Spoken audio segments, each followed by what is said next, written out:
What's up, guys, and welcome back to the channel. I didn't expect to record a video today, but Chelsea just fired Enzo Maresca. They parted ways with Enzo Maresca. They released a statement on their Twitter channel, and yeah, I mean, it's sudden. It's very, very sudden. The results were not good, so it was kind of expected. If you watch my previous videos, you would know that I was very critical of Enzo Maresca, especially with his selections and his substitutions. But I didn't expect them to sack him like that. I just felt like sometimes he was sabotaging himself with some of the substitutions that he was making. I feel like he wasn't happy at the club anymore. And there was some issues. There were some issues between him and the hierarchy, between him and the ownership. So I think that is what has led to his sacking. And this ownership, they really confuse me sometimes. The same mistake that they did with Tuchel is what they are doing with Maresca. They try to micromanage everything, and if they get a manager that objects that kind of control, then the relationship breaks down, and that is that. Let me read a statement. Let me read the statement Chelsea posted. Club statement, Enzo Maresca. Chelsea Football Club and head coach Enzo Maresca have parted company. During his time at the club, Enzo led the team to success in the UEFA Conference League and the FIFA Club World Cup. Those achievements will remain an important part of the club's recent history, and we thank him for his contributions to the club, with key objectives still to play for across 4 competitions, including qualification for Champions League football. Enzo and the club believe a change gives the team the best chance of getting the season back on track. Are you sure about that? Was Enzo happy about this? We wish Enzo well for the future. So that's the statement Chelsea released. And this is a nothing statement. You know, it's a nothing statement. They're not going to give us details as to what happened between the two of them. But you can see that the relationship was broken. From the time that Enzo Maresca openly criticized them in his post-match conference, you could see it was something that was building. And this project thing, we have to stop this project. We have to stop this thing of starting a project at the club. We decided to start projects with Potter. It didn't work. We started project with Pochettino. It didn't work. Now we've started project with Enzo Maresca, and it didn't work. And the players that were there for Potter are not the same players that were there for Pochettino. They're not the same players that are there for Maresca. It's like we keep bringing in new players, players that just come in for the money, players that don't understand what playing for Chelsea really means, and then they give us subpar performances. We also need an experienced manager. We don't need to be doing this experimentations anymore. I've heard that we are considering hiring Cesc Fabregas, and I've also heard rumors about John Terry as well. I mean, Cesc Fabregas is fantastic. He's very good. He was very fantastic as a player. He was a very intelligent footballer.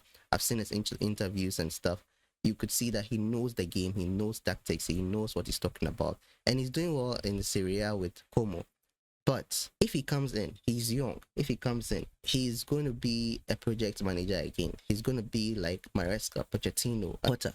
He's going to be a project manager. He's going to come in and they're going to try to start a project for him. Whatever manager comes next, whether it says John Terry, whoever it is, I don't even know who is available now. Is Mourinho even available? I don't even know. I don't think Mourinho can even work under this ownership, because if they couldn't micromanage Enzo Maresca, they are never going to micromanage Mourinho. That's never going to happen.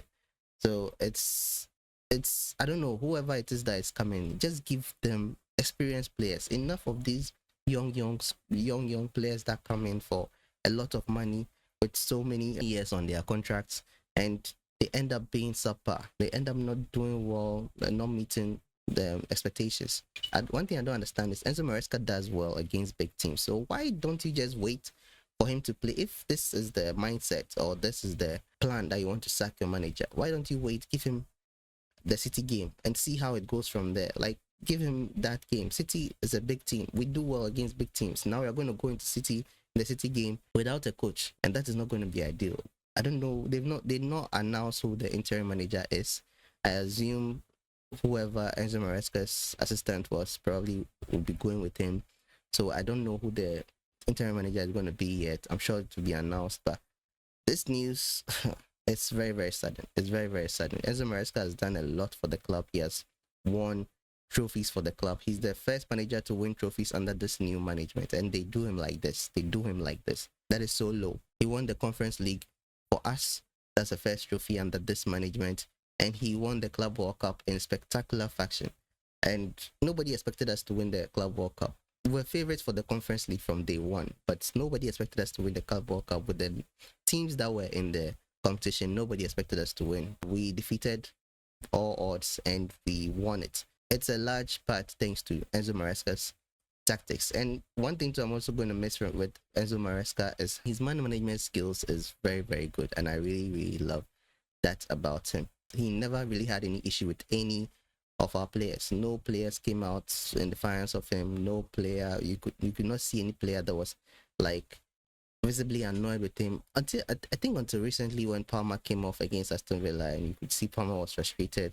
But aside that, this guy has really managed the players very, very well. You see that the players love him. That's one thing to also love when he joined us. The players were playing for him. They loved him. They loved playing for him. They were giving him their all. And with the way results were going, it was expected.